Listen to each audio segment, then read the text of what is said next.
Hey everyone, it's Docfire, and we're back for another round of Docfire Down and Dirty reviews. Today's review is going to be on the new ShockTech 3-way, and I say new, it's a new design. There are some subtle changes that I've noticed, and ShockTech, please correct me if I get these things wrong on some of these changes. And with that, so let's get down to it. So I have a couple new ShockTech Bomb2 3-ways, and I have the original Bomb here. And let's start looking at some of the differences between the new Bomb compared to the old Bomb. So let's start off with the 3-way shaft. I'll get the 3-way shaft to each one of them out.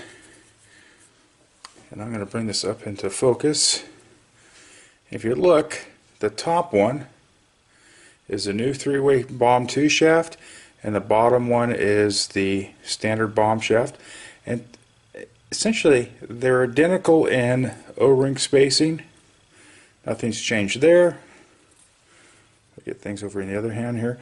But the biggest change is the profiling between the outer O-rings and the inner O-rings of the stainless steel.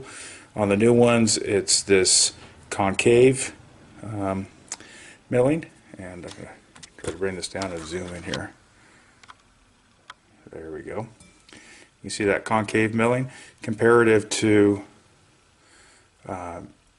just a flat mill. And I think that they do this to help strengthen where these O-rings, where they machine down to where the O-ring sits into. You start losing a lot of metal in there, and I think they use this to kind of strengthen that. And also I think they use it to help guide the air, make a smooth passage instead of having 90-degree shots with that air. So that's one of the bigger things that I've seen, or one of the things I've seen between the old and the new. The other is, if you look at, if I can get this up here and get it to focus in, the ShockTech has the three barbs. So it's a 3 O-ring style, and then with a 3 O-ring style, you have to have vent holes. And if you look here, you'll see, let me see if I can zoom in. Okay, you see that back vent hole back here, comparative to the front vent hole, are 2 different sizes, right? Now let's compare that on the new one. I bring a new one up here, get it into focus. If I get it to autofocus. There we go. So there's the front and there's the rear, and they're both the same size. Now, what's the reasoning behind that? Why did they change that? Well, if you think about with a 3-way, that the center barb is the air input, right? That comes from the LPR, and the 2 outer barbs on these go to the front or the rear of the ram, depending on if you have a hinge style or a slider style frame.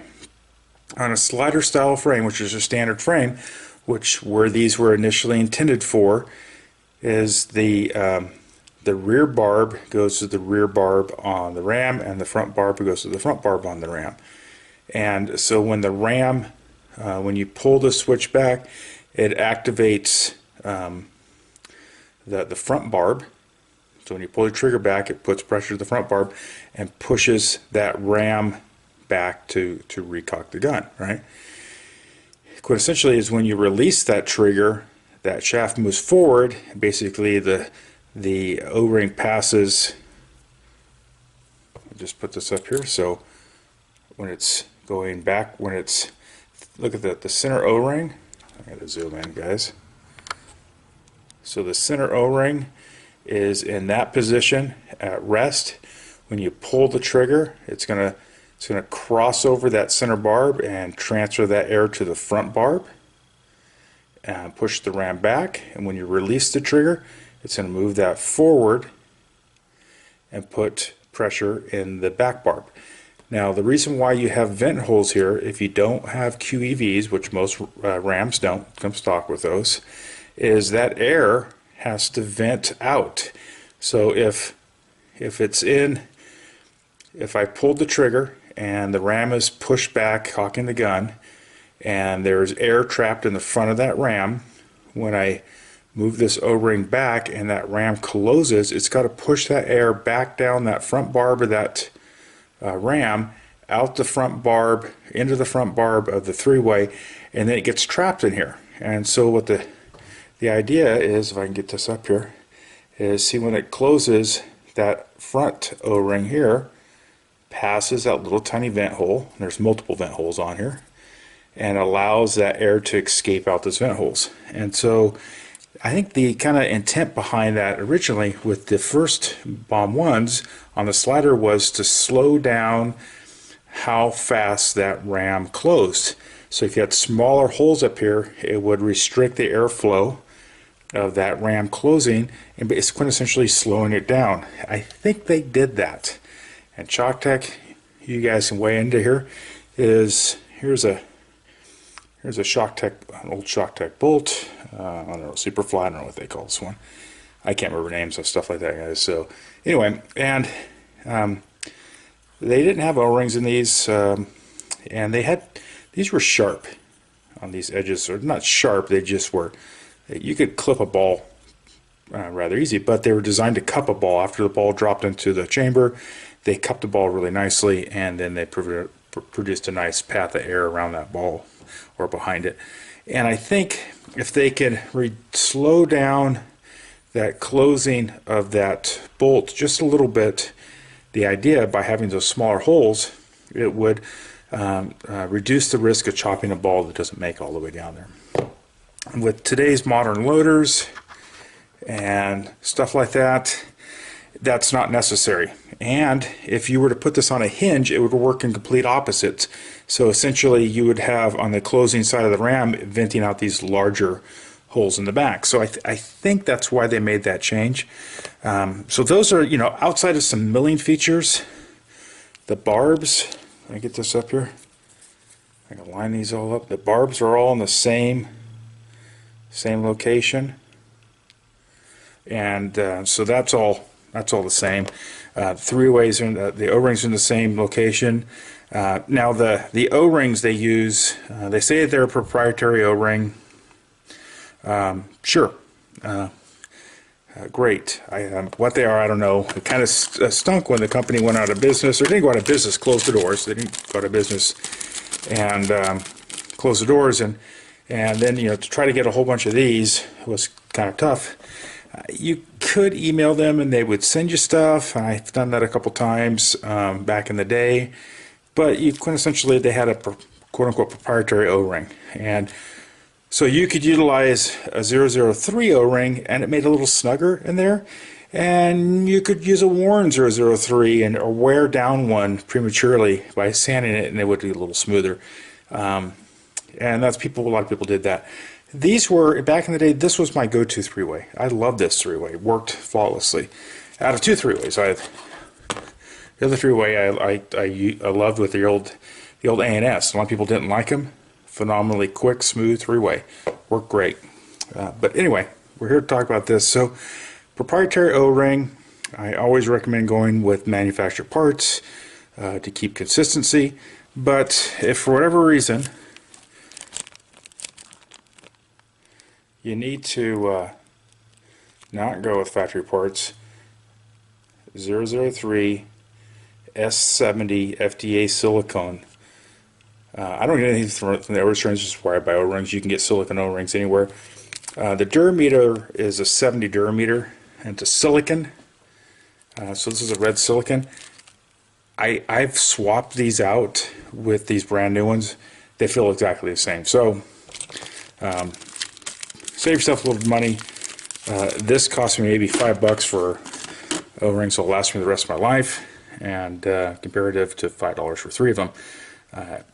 But like I said, go with factory parts. It's your safer bet, and you're not gonna have any issues. So on the, like I said, on the new one, if I can get up here and zoom in. Oh, get it to focus. There it is. The front, and I think the front and rear over. Oh, if I can get it up here in the light. I gotta zoom out. Zoom back in. I think the holes, I mean, it's hard to tell. If I can get this up there in the light, guys. Anyway, I think the holes in the front and the rear are the same diameter, and I think it's not to worry about the speed of the bolt coming back, but necessarily the that you can utilize it for both hinge and regular frames. So if I can zoom in here, maybe that will work.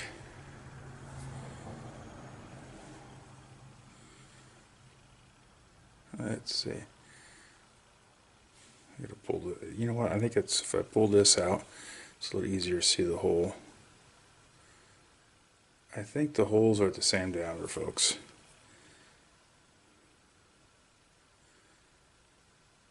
They look to be the same diameter, or very close to it. And I think that's so you can use hinge frames with it and stuff like that.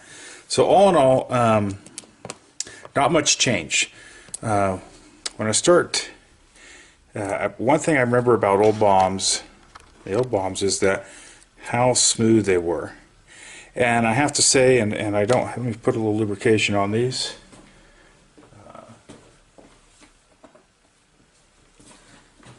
Put a little dab of, I think this is dry out of the box, so they weren't really necessarily lubed out of the box.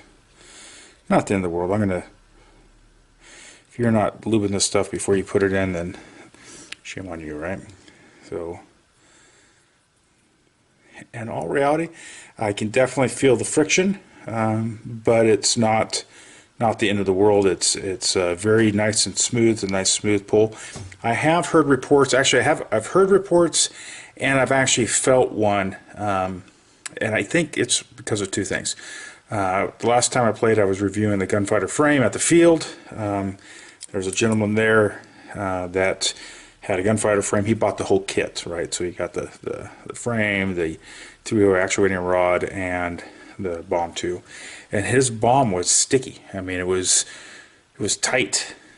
It just didn't flow really nice. And so we took it apart, and I just noticed that it didn't have any lubrication on it. I don't know. He said he put some lubrication on it.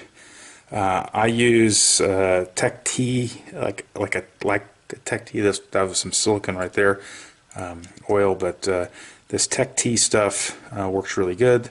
And then I have a proprietary stuff that I buy and that I use that works really good for O-rings. Actually designed for O-rings. So anyway, it's got it's nice smooth, and I compare it against the old one, and the old one's actually dry too.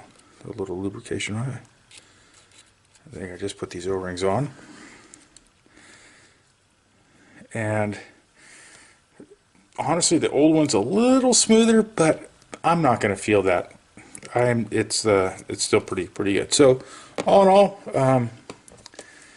it's the new bomb from the old bomb. It's got a little better look to it. Hey everyone, it's Dogfire, and I'm back for the second half of the Bomb2 review. And so far I have it excuse me, set up on my test bed, and the only thing that's done different to this whole setup is I installed the bomb, and then I installed a rear trigger travel screw, like the ones you used to be able to get from Palmer's. Used to sell those. Really kind of nice, actually, really ingenious way of doing it. And I want to show total travel, so I'm not going to stop the video when this is done. I'm going to show the travel, and then I'm going to gas it up and show that the thing actually functions. So with that, I'm going to tilt this over. I got to turn off this light, and so this is going to go in reverse movement. So this gauge is going to go counterclockwise, so it just doesn't matter. It's all fine. So the 20 on this side represents 80 on the other side. All right, it's zeroed out. Excuse me, folks. zeroed out, and let me pull the trigger. And so I'm right at, so between 20 and 30, 30 70, and 20 should be 80. It's 0.75 of an inch. So it's pretty short travel on this, if I think all my numbers are correct. So yeah, 0.75 of an inch. Right on. That'd be 8. Let me see here. 0, 90, 80. Yep, 0.75 of an inch. So with that, I'm going to zoom out a little bit more here. Got my tank there. I'm going to try to not knock stuff over. I'm going to slide out my test rig. And I'm going to gas this all up.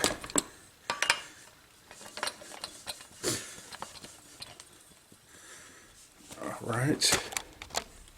Trying to completely zoomed out. Gassed up, no leak. Alright, so leave the gun there. And let's see how the timing is. I know the timing's right on, but not that suction timing really matters. And yeah, come on guys, there's a reality that there's no paint going down the tube, and but still, it's kind of cool. Let's see if I can get that guy to, oh, sucked in there. It's not blowing off. So I have suction timing, which is, yeah, it is what it is. It doesn't really mean anything, but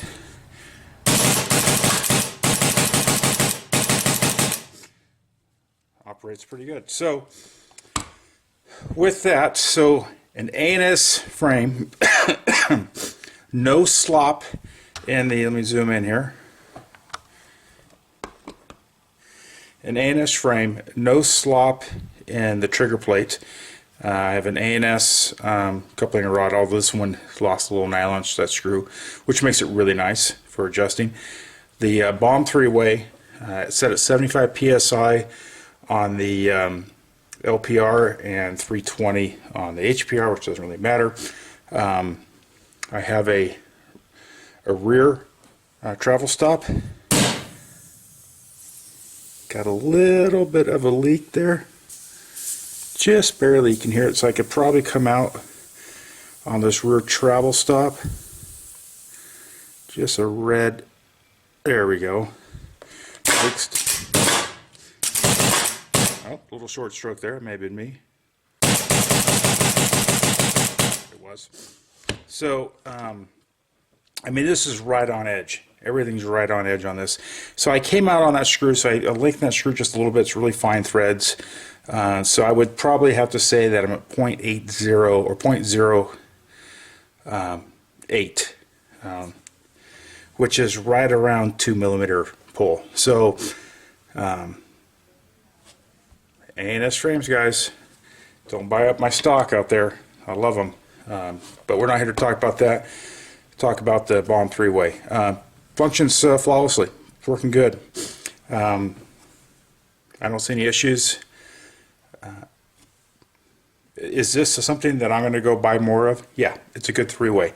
It always has been. Now, are there some quality control issues that I've heard and that I've actually kind of seen out there? And I would say quality control versus lack of lubrication is that the one that I saw at the field felt tighter.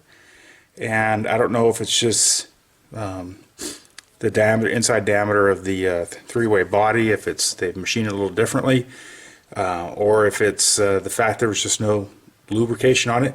When we did lube it up, it smoothed up nice, and both